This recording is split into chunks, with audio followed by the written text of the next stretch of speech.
And it's a good afternoon and welcome to You and Your Business with me, Alec, on 103.2 Dublin City FM.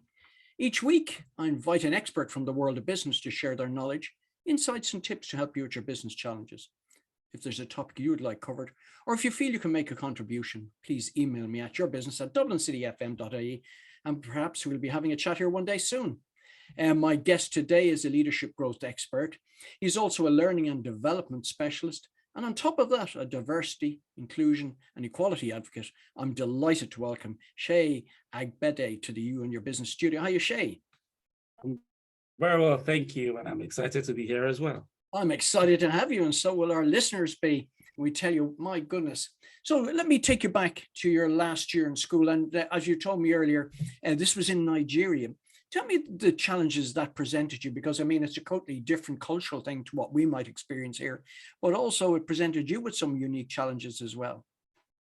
Oh, yeah. So what I'd say my last year in school kind of defined the rest of my life. And I'll explain what I mean by that. Wow. So I had gone to school back in Nigeria.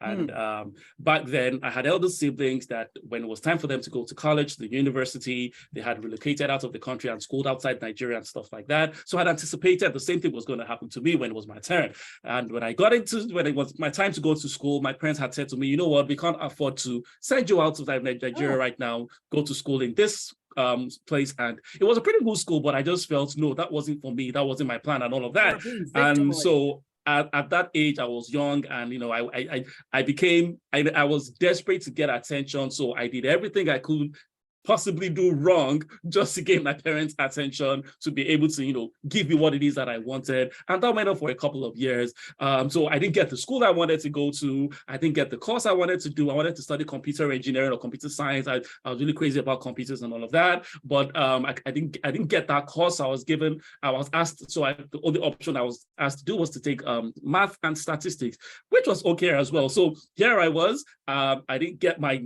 university. Okay, so that's basically what it was about. Okay, let me just take you back there. I mean, what you're talking about is, okay, suddenly you're the rebel because your siblings had got something that you had wished for, but again, due to whatever financial constraints or other things the parents, we all have to face. So you were given a different option, not one that you wanted. So you kind of rebelled, is that correct? Very correct. I rebelled in every way possible to try to get their attention, but to be honest, it didn't work very much. So at some point during my time there, I came to realization of, make the best of the opportunities that you have, and that's where the turning point started. And the rest is history today. So in terms of your parents, where they held firm, obviously, so you weren't getting any change out of them. So you would run up against a brick wall. Exactly. There we go. Well, sometimes brick walls can be good. So you weren't able to climb over it. So in terms of your mindset change, we all go through this, some at a younger age than others.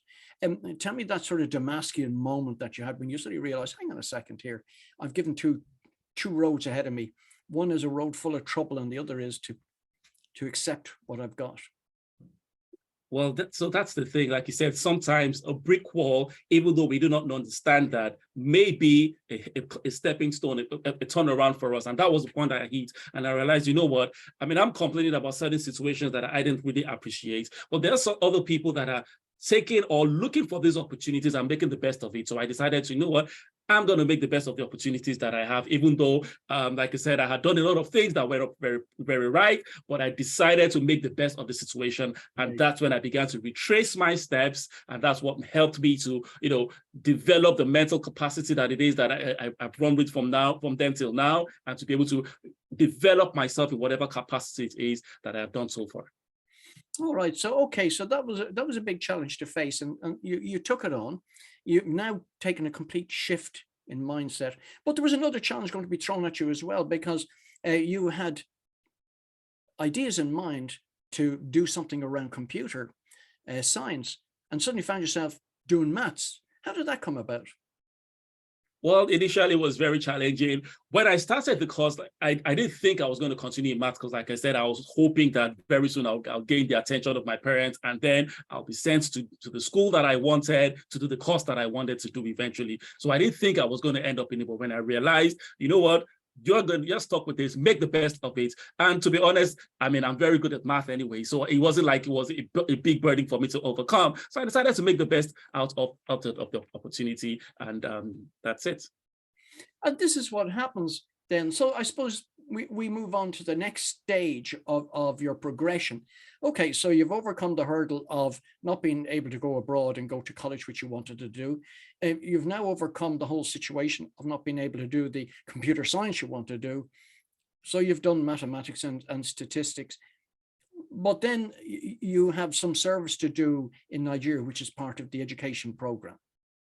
Yes. So like you rightly said, in Nigeria, there's a compulsory year you have to take, which is part of the education program. When you're done with your university college or your university degree, you take a year to do that program. And usually the government posts you to where they feel your skills will be much more required or much more needed. And because I did mathematics, I studied mathematics in school, I was posted to become a maths teacher in one of the schools around. And I never thought I'd become an educator. It was never part of my plans, but I got in there and I realized I had a love for knowledge sharing, and I became very passionate about it, and I developed from there, and that's what I've been doing ever since. Even after the 1 year compulsory service, I've stuck in there all this while.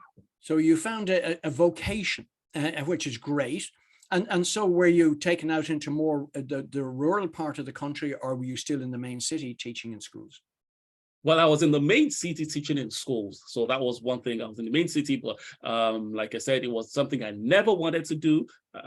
But I was in the city, and yeah, and it was really fantastic. It was an enjoyable experience. And what were the challenges? I mean, are they very much like the challenges you see here now in terms of pupils, or do the pupils back in, was it Lagos or somewhere like that you were? Yes, it was in Lagos. Yeah. And I mean, is the educational system completely different to what we've got here, or what are there unique challenges that they have? For me back then, one of the unique challenges that I had was I was new to the education system. I had never been taken through that part before. So here I was trying to teach children. I was still pretty young myself back then, so it was quite difficult for me to get to, develop the patience, because it was a primary school as well, develop the patience to be able to work with young learners like that. So that was it. In terms of the quality of education and all of that, yes, I mean, the education system is broadly different from what it is that we practice here in Ireland, in terms of it was to an extent abstract, in sense that a lot of concepts were very abstract, and it wasn't as very practical as what we have here. So those are some of the challenges that we had there. But one thing part of why I fell in love with it was I realized that there was a heavy phobia for mathematics, which was something that I loved, and I could teach math and make it look so fun and all of that. So I was doing that, and the same children that hated math all along began to fall in love with math, and everybody felt, I felt, okay, this is something people are struggling with, but I do it so well and effortlessly. And, so that's part of that's why I stuck in that sector, because like I said, math was a given for me. So, yeah. No, that's good, because maths really, for me, I've always kind of regarded maths as like a language. It is a language of its own. Mm. In terms of when I was asking about the schools, I mean, for me, I just wouldn't have the patience. I grew up in Ireland, where there would have been quite a disciplinarian regime here. Again, you've seen the difference, children, whether they respect you or not in schools. So you've seen both sides of it. Was there sort of very much I won't say disciplinarian, but a bigger regard for families and their children at school to learn? And so therefore there was a much higher respect for teachers. Well, the thing is, especially in the cities in Nigeria is a very academic society. So an average parent of the schools that we're in back then was very educated. They expected the same level of education from their own children. So the children kind of had the understanding of the importance of education, which is very good. So there was this willingness to want to learn, to either impress the parents or stuff like that. So that was good from there. In terms of being disciplinarian and all of that, that was an era where we're gradually getting out of that system. So corporal punishment had been abolished in the schools and stuff like that. So it was an era where you had to be able to develop good relationships with children to be able to get anything out of them, because the option of corporal punishment wasn't available then, which I never even really have. So yes, that's those are the things that solution.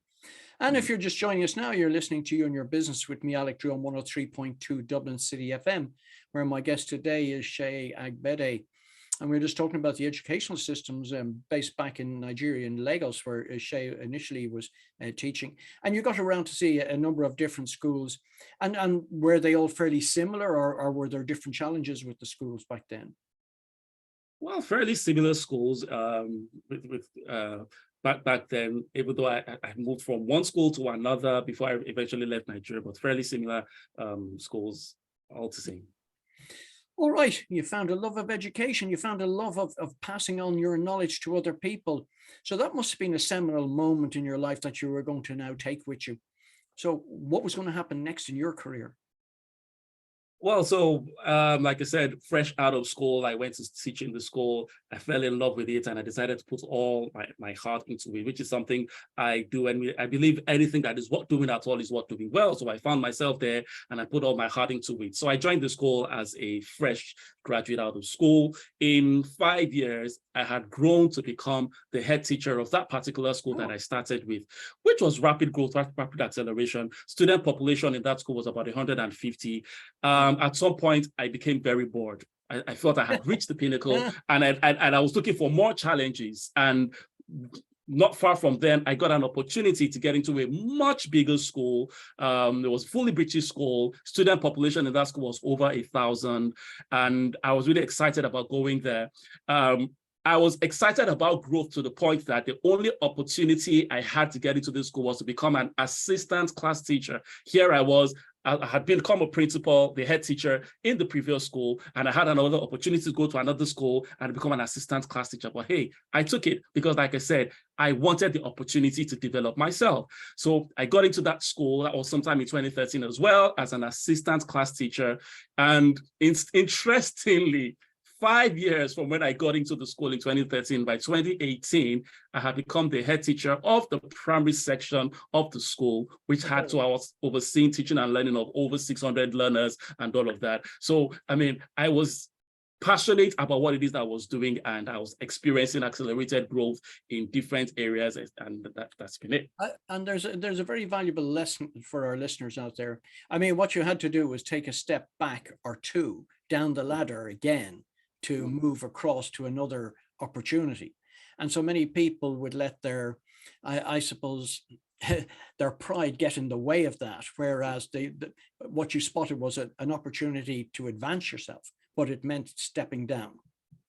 Exactly. It was an opportunity to learn. It was an environment where I felt I could learn a lot. And if it was the only opportunity I could get was to step down, I wasn't really concerned about the salary or the position. I was more concerned about the opportunity to learn. So I took a step down. I took a pay cut and all of that, and I moved into that opportunity. But in a couple of years, I had surpassed what it is I was doing before on a much larger scale. So it was a decision that was very beneficial at the end of the day. Yeah, and it's not always about money, and it's not always about pride. It's about rounding yourself off as a person. All right, so you've now got to that stage, but you had other things in mind. Obviously, forming relationships and traveling was going to obviously form part of that. Let's talk about that and how that all came about. Okay, so obviously somewhere along that journey, I got married, I got kids and all that. And sometime along the line, my wife left Nigeria to school in the UK to do a master's program in the UK. And so we're separated for a couple of months.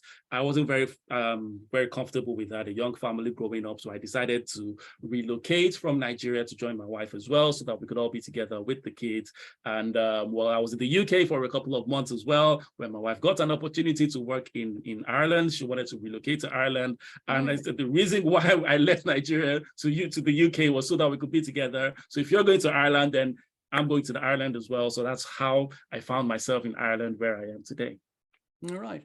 I must say, certainly never mind the weather challenges Ireland presents, but certainly a cultural challenge.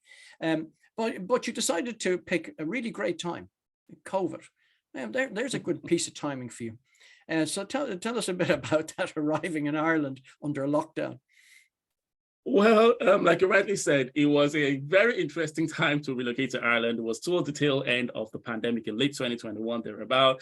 I'm not forgetting that before I actually moved to Ireland, I had been in the UK for a couple of months, and all major lockdowns had been taken off in the UK. Everything seemingly had gone back to normal. And then I came to Ireland and everything was locked down. So it was a shock for me, first of all, to be able to adapt to that for the first 3 weeks. So I still had to do the 3 weeks quarantine. I was locked up in the house for 3 weeks. I couldn't do anything. It was really a very frustrating period. And the Irish system, I mean, it was very difficult to get anything done. I couldn't get a bank account opened.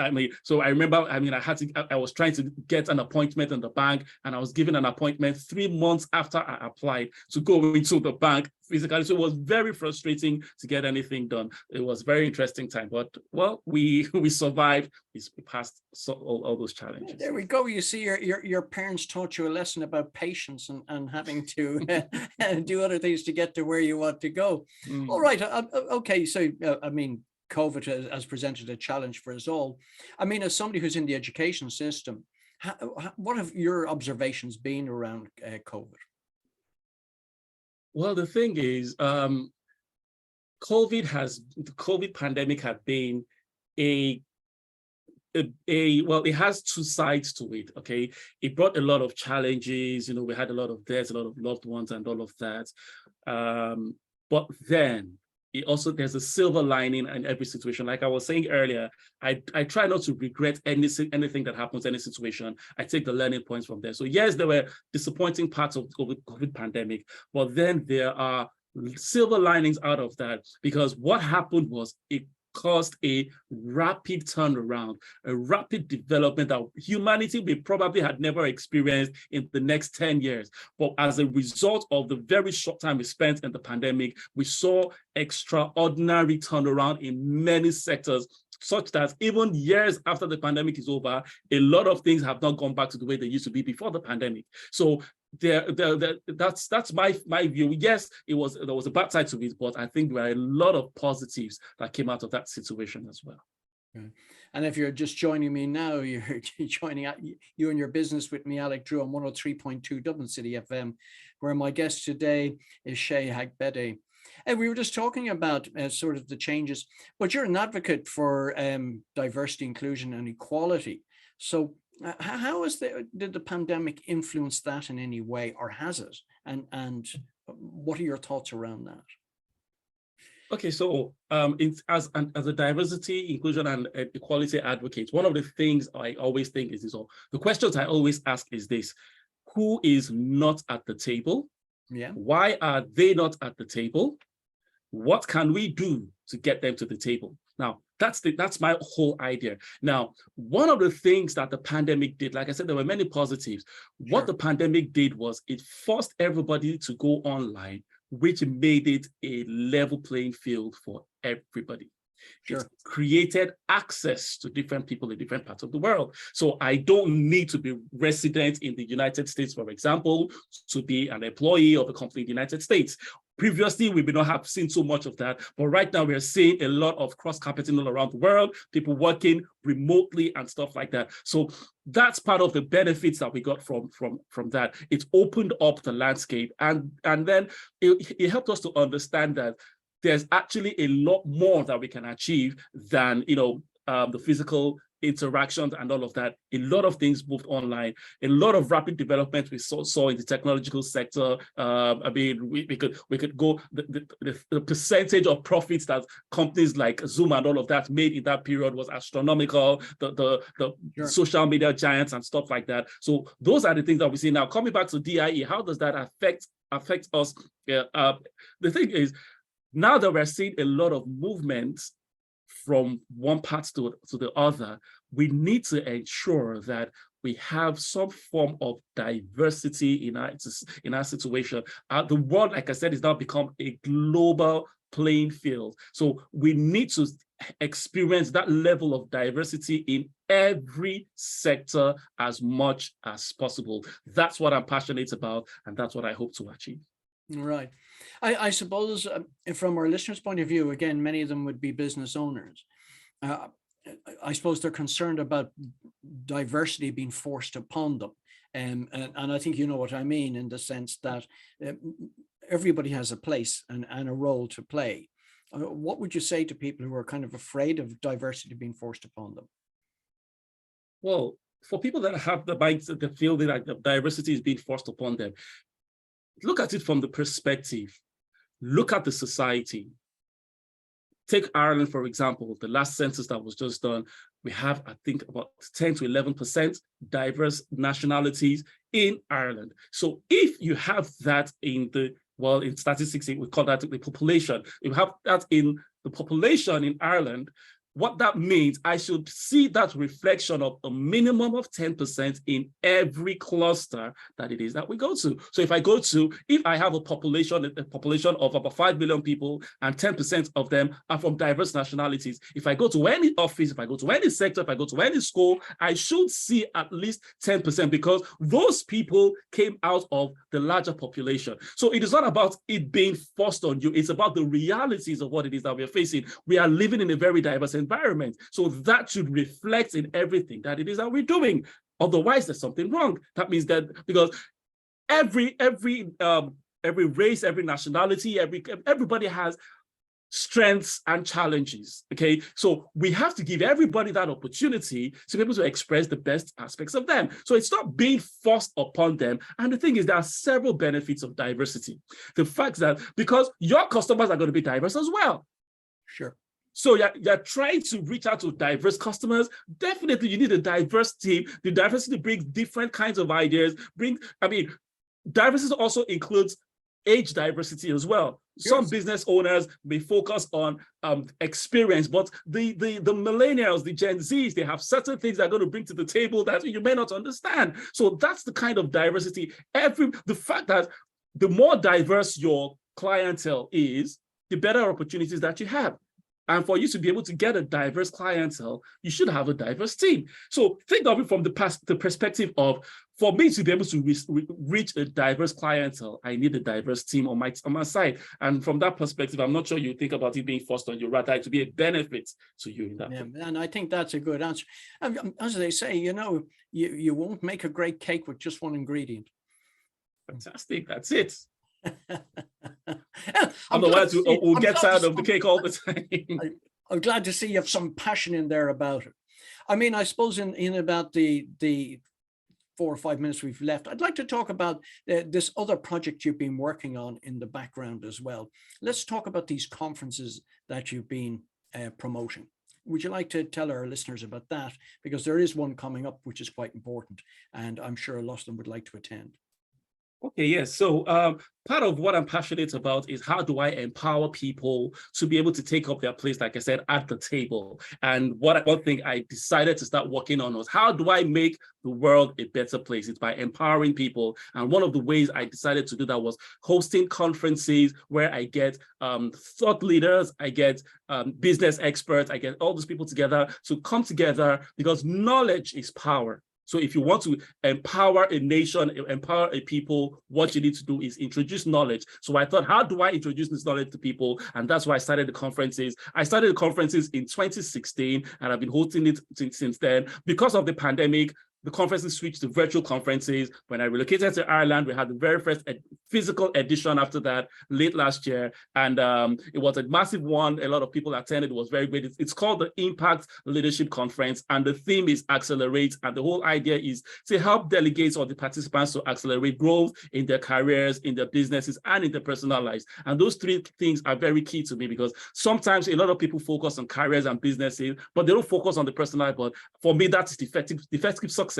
I need you to be able to be successful in every aspect of your life. That's what we look at. So the first in-person edition after the pandemic held in Dublin last year. And after that, we decided to take it to 3 different locations this year. The first one held in London. It was very successful. It was wonderful. It was huge. And the next one is holding right here in Dublin City in July. And then obviously we're having one more in Glasgow before the end of the year. So that's what the Impact Leadership Conference is all about. And the interesting thing is, because we want to empower as many people as possible, everybody that desires to be a part of the conference gets a complimentary ticket to the conference. So all they need to do is secure their tickets to either the in-person or the virtual experience, because it's a hybrid event, whichever you're more comfortable with, we're there to cover you. That's what the conference is all about. For people who would like to register for that or find out more, where can they do that? Okay, so you can go to the website, which is tacey.link/ILC_Dublin. All right. So would you spell that all out for people? So it's www.tacey.link. And that's TASEY, is that correct? Yes, that's TAYSEY.link/ILC_Dublin. I'll put that in the notes with the show as well, that people can access that. What can they expect to? You've given a broad stroke on it. It's been held in Dublin. It's on July. What date is that? On the 1st of July. On the 1st of July, it's starting at Saturday, the 1st of July, starts at 11 a.m. and it runs till 4 p.m. And we have awesome, amazing speakers.